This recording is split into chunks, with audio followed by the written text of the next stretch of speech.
La plage de Pimbron, c'est une longue bande de sable blanc connue pour ses naturistes. Se baigner nu est une pratique ancienne, tolérée par la mairie de la Turballe. Un espace leur est réservé à côté de la plage textile, celle des baigneurs en maillot.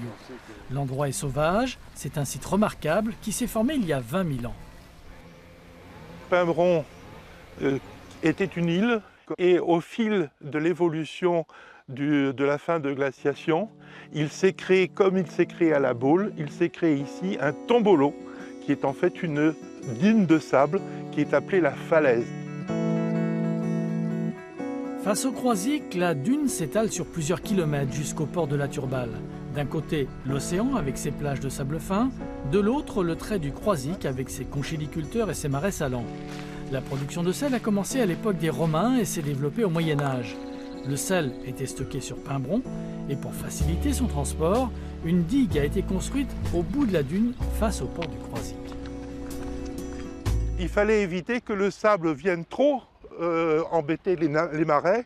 Donc le duc d'Aiguillon, qui avait son logement au Croisic, a décidé de construire cette digue qui était construite de 1707 à 1724. Et avec quoi était-elle construite ?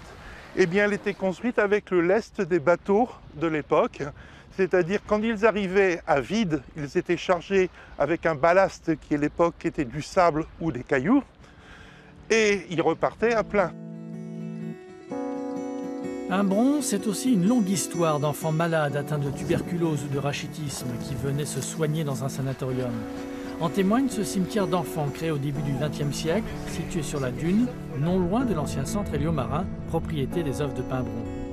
Malgré une barrière qui interdit l'accès aux voitures, le lieu est quand même fréquenté. La police municipale y fait donc régulièrement des rondes. Il y a encore 1 an et demi, se trouvait ici le centre héliomarin de Pimbron. On avait une centaine de patients. À Pimbron, la baignade n'est pas surveillée, mais une brigade de l'environnement est chargée de protéger ce site exceptionnel et de faire appliquer la réglementation en vigueur. Les chiens y sont notamment interdits l'été.